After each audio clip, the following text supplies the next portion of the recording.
My name's Aaron Howson, and I'll be talking to you about graphic designing. You can make $23.41 per hour, maybe 2,080 hours a year, and around $48,690 per year. What degree do you need? You need a bachelor's degree to be really good at the job. Who's the most famous graphic designer, you may ask? David Carson. Here is a photo of what he has made. Who's the biggest company logo that a graphic designer has made?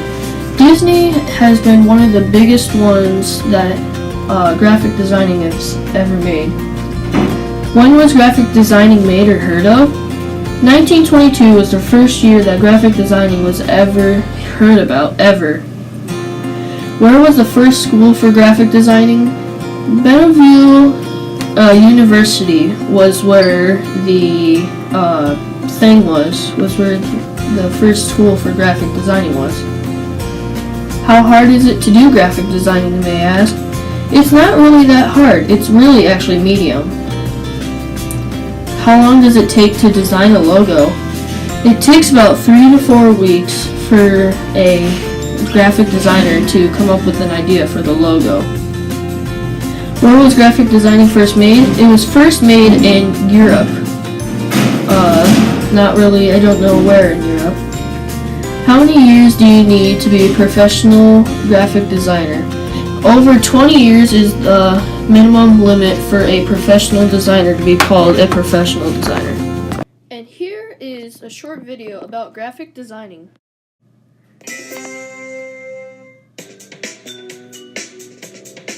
So, a day in the life of a designer, or even an art director, or even a creative director, what does that look like? Whether you're a freelancer that's traveling from different agencies, or whether you're an independent contractor that's at home and you set your own schedule, or whether you are being managed by a multitude of people and you're a production designer, every day looks different no matter what job you do. You may be working on one project for 3 days in a row, or maybe even a month in a row.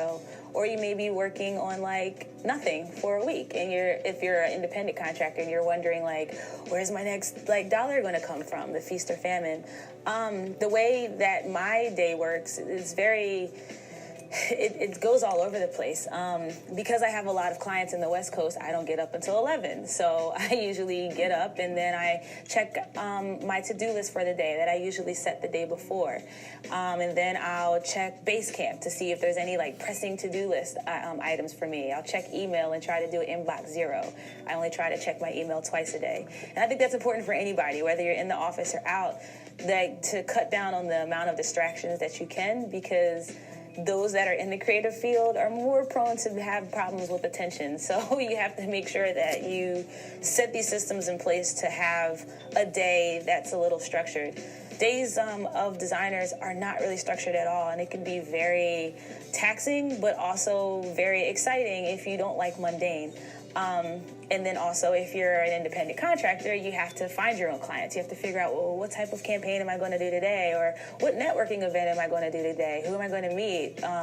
What am I going to say? What work am I going to work on?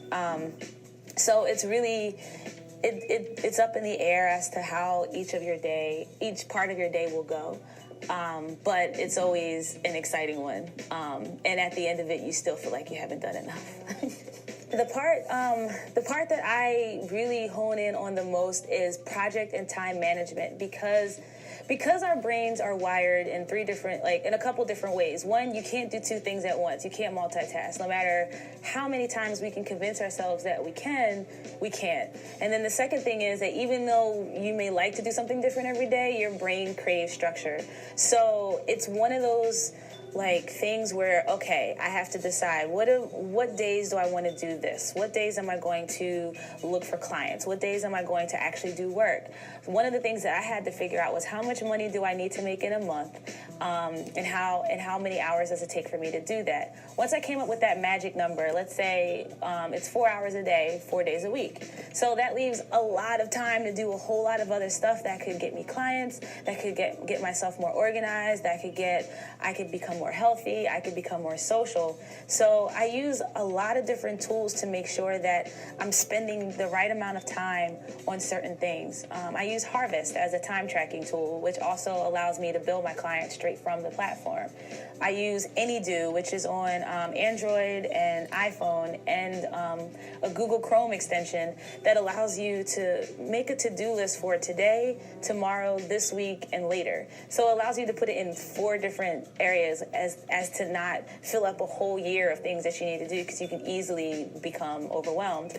Another good thing to know about the brain that's taken from the GTD method, getting things done, is that your brain needs to empty itself out often. So even if you're not going to do it today, like let's say, oh no, I really want to make a t-shirt that says like smart guy on it. So I'm going to write that down so that my brain isn't thinking about what that t-shirt's going to look like. So there's different tools and methods, and again, everything works like differently on everyone.